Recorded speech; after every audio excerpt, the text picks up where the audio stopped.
This is the most dangerous run in America. It's Corbet's Couloir in Jackson Hole, Wyoming. Every year, 24 of the best athletes compete down there. And this year, I will be trying to win. I'm starting to think about my life decisions here.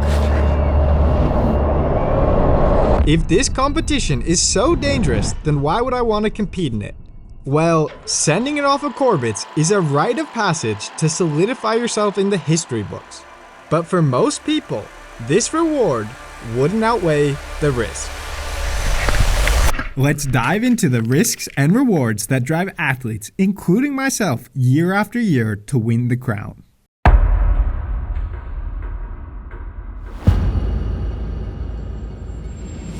This is my second time competing, and my goal is to beat my third place performance from last year. Have you seen it yet? No. Oh shit. It's something. Yeah. Big. I'm starting to think about my life decisions here. But step one is look from all angles. To truly appreciate a jump into Corbets, you have to understand the potential risks. Corbet's Couloir is just this giant, 40-foot couloir that just arcs over all of Jackson Hole. It's always so much bigger and so much flatter than you think. Not only is it a huge drop, but the landing is flat. With pretty intimidating walls to your left and your right. For the average skier that's going to come here, you're probably going to take what we call the goat path. Instead, we take the hardest possible route, jumping 40 feet straight off the cornice to enter the couloir. Kings and Queens, well, it was created by Jess McMillan 7 or 8 years ago. OG pro skier, and she created it after Doug Coombs, who was the king of Corbets. So when she had this idea for the competition, she's like, we have a king, we need queens. Drop it in. Due to how dangerous jumping into Corbets is, athletes are allowed to break into groups and create 4 to 5 different jumps into the couloir. It helps the athletes have more confidence in the takeoffs, but doesn't mitigate the risk. It may actually make it riskier, as it allows people to go even bigger. Jumping off of Corbets is just the beginning, as you then have 2 to 3 natural features in the couloir, and to top it off at the end, a park jump. This course mixes together so many different styles of skiing, it is bound to find your weakness. Let's take a break from the risks and talk about the format of the competition. It's 2 runs, best run counts. I love the athlete judge. When you have a regular judged big mountain contest, the judges don't actually experience the run, whereas the athletes do. You kind of know what said other competitor went through. Unlike judges, athletes will have first-hand experience and know exactly what the conditions were like. Everyone's working together, everyone's riding together, skiing together, and that's why skiers and snowboarders ride together. You drop between each other, men and women, ski and snowboard. This is the only comp I've competed in where me, as a male skier, could drop between a male snowboarder and a female snowboarder. This unique aspect of Kings and Queens is for a specific reason. The start order may be the most crucial part of the event, and it's all a game of luck.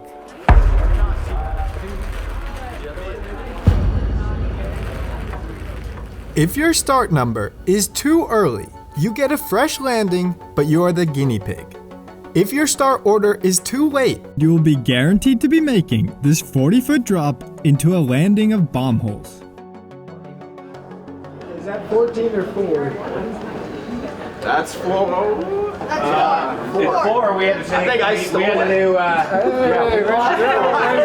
take that. Better than 14. I thought it was 14, at the beginning. Yeah. So part of me was like, No, 4 is good. That's the sweet spot, baby. yeah. How does that work? Oh crap. Both me and Piper got a ball with the number 4 on it, which is one of the most sought after positions. We will have a high stakes game of Rochambeau to see who will be actually dropping 4th and who will be dropping 14th.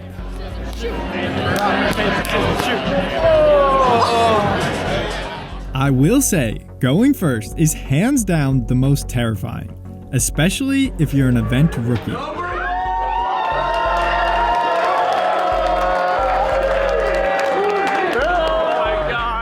Meet Tim. He's gonna be going first and testing it out for all of us. What did Britta say? What was her advice to you when you got the invite? She said, "Don't be an idiot. What are you doing? You're too old."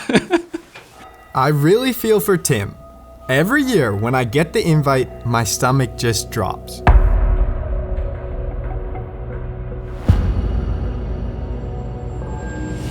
Pretty damn nervous. It's freezing up here, but it's beautiful. Wyoming's as beautiful as it gets. Conditions are looking great. We've got really good visibility, knock on wood. Snow is cold. There looks to be some nice snow in there, and the jump is looking fantastic. So I'd say it's all systems go for today. And the comp starts in like 20 minutes. You can feel the nerves before Tim, the first rider of the day, drops. Here we go, Tim McChesney. Dropping in our first athlete.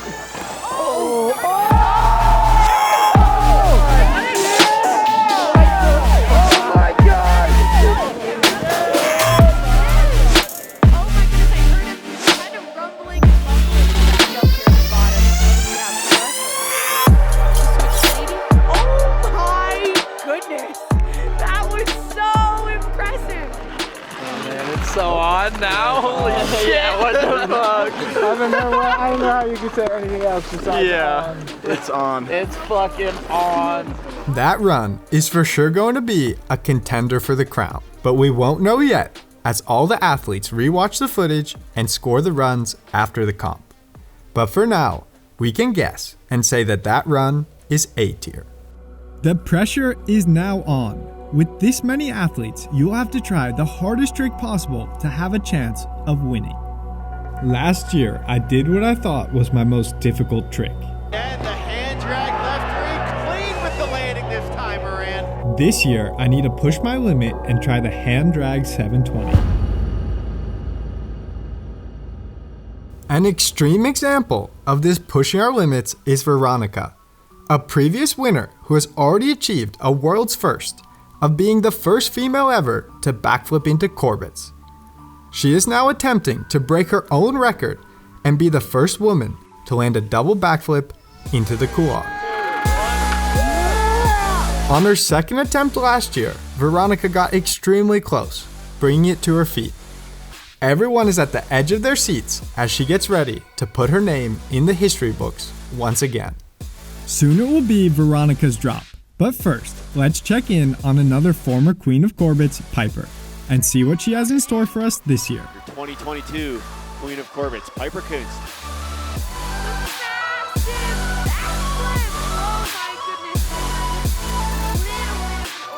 This began to be a trend with a lot of riders. No one seems to be able to keep it on their feet. But here comes Tristan, Piper's equally sendy boyfriend, who's a rookie at this event. I've been training for this my whole life, and this is the shot.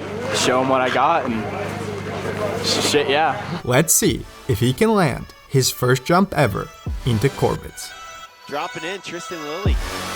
Piper Kunst's boyfriend.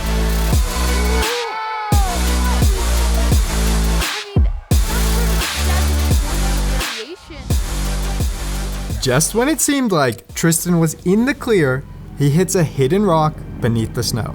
Yet another risk factor of this event. This course is anything but predictable, and its variability can catch even the best athletes off guard. Now it's time for Veronica. Double backflip into Corbets, and she knows what she wants. She, like you mentioned, she said, this is what I'm here for. I'm here to land it. I've done the single. It's time to land the double. Yeah, Veronica. Oh my gosh. Okay! The reality of this event is it's really dangerous. 1 meter to the left and it's a stomp. 1 meter to the right and it can be a trip to the hospital. Unfortunately, Veronica ended up getting hurt, but she is okay now, recovering from a minor broken bone. Even Veronica, a previous winner, an extremely talented pro skier with years and years of experience and preparation, can still fall out of the tiny margin of error that Corbets requires. This event is no joke. So why, knowing about all these risks, do I come back every year to compete? I think that was right. Well, in the wise words of Thomas Jefferson, with great risk comes great reward. So now, let's get into the rewards. For starters, it's because of the camaraderie. Because of how dangerous it is, there is a us versus Corbets mentality, where we are all pulling together our knowledge to help each other have safe and successful drops. You could look at Instagram comments and see how many people get mad that we closed the couloir for 2 weeks and figure it out for that. But yeah, really, these athletes really get a special experience that no one else other than the 24 of you guys get. It's a once-in-a-lifetime opportunity to be given pristine conditions on one of the most legendary ski runs.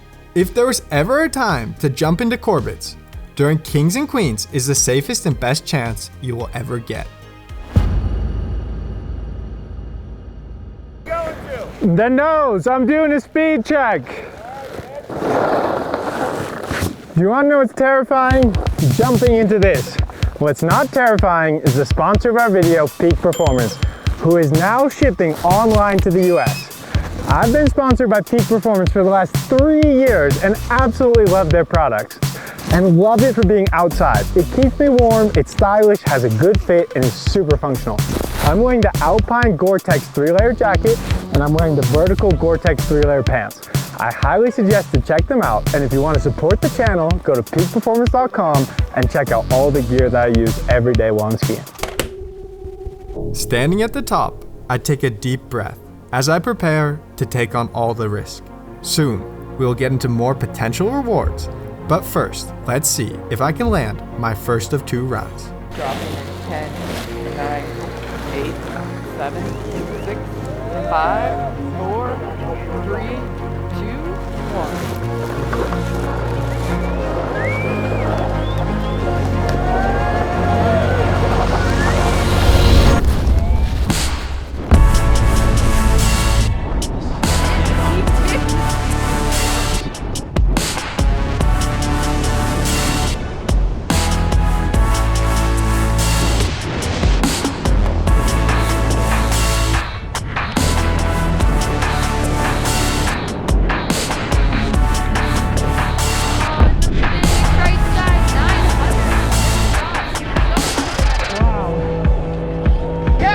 Fucking go. Go, buddy. Hell yeah. Good work. Let's go. I can't believe I stressed for 2 freaking whole days about this. I don't want to come off like an adrenaline junkie, but that's gotta be another reward. The feeling of a top to bottom run down this course is a feeling unlike anything else. After landing my run, it's currently just me and Tim who are sitting in the A tier with the potential to win the crown. Tim is satisfied and opting out of his second run. Brenda, he did awesome. With my first run going so good, I'm not sure if I can improve, but my goal is to win. So before I make my decision, I will watch people's second runs and see if there's any changes to the tier list. Dude, we did it. We freaking did it. Dude, nice run. Yeah, thank you. Dude, did you see? I caught the most beautiful patch right up against that wall. And so I need to get some game plan if I want to go again or if I want to call it a fucking success. Dude, we've been stressing. Like, how much have I been stressing, Casey? I think I've heard like maybe 10 words out of you. Yeah, I'm a talker, dude. The second I landed, my fucking yapping just came snapping back in. But there is still another contestant who had a strong run 1 but couldn't quite land, who could be a threat for the crown. What made you say yes to this event? Yeah, there's no way I could have said no. Tristan couldn't say no for a lot of reasons, many of which we have mentioned, but one of the biggest is the opportunity it can have on someone's ski career. But if Tristan wants to seal the deal as a crown contender and potentially the breakout skier of the event, he will have to go back up for another attempt and try and put down a clean top to bottom run.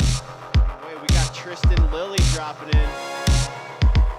Rookie out here in the mix. Going backflip. Hold it on.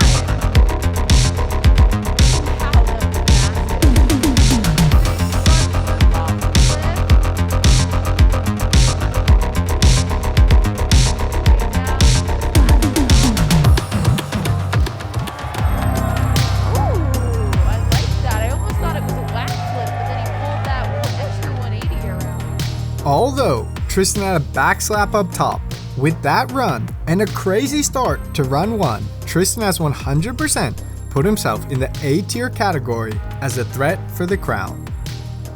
It's amazing to see potentially career-changing moments happening live in front of you, so I guess we can make wholesome moments a reward.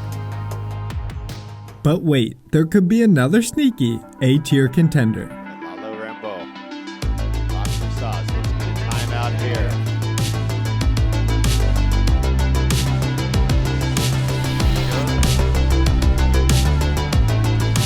Tristan did. It looks like he got it, you know? A little bit of a back slap. Did a 360 there on that.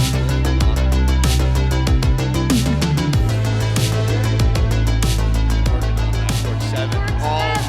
Getting it so There are now 4 potential A tier contenders for the crown. The risk to reward of jumping into Corbets is already razor thin.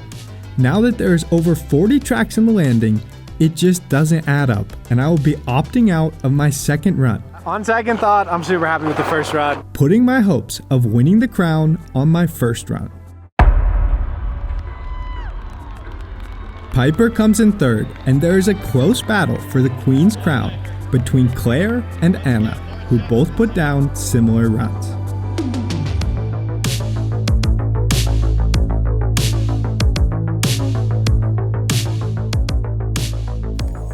In women's skiing, Anna takes first place and the crown of the Queen of Corbets. In third place, for ski men, we have Tristan Lilly. His first jump went viral, and for sure is a kickstart moment for his career. Now it's between me and Tim for who will win men's ski and take the King's crown. This is a tough decision between an insane run with some bobbles or a controlled run with less difficulty. In first place and taking home the King's crown is Tim. It's unbelievable that he was able to open up the entire event with that run. This leaves me in second place, my second podium in a row and an improvement from last year.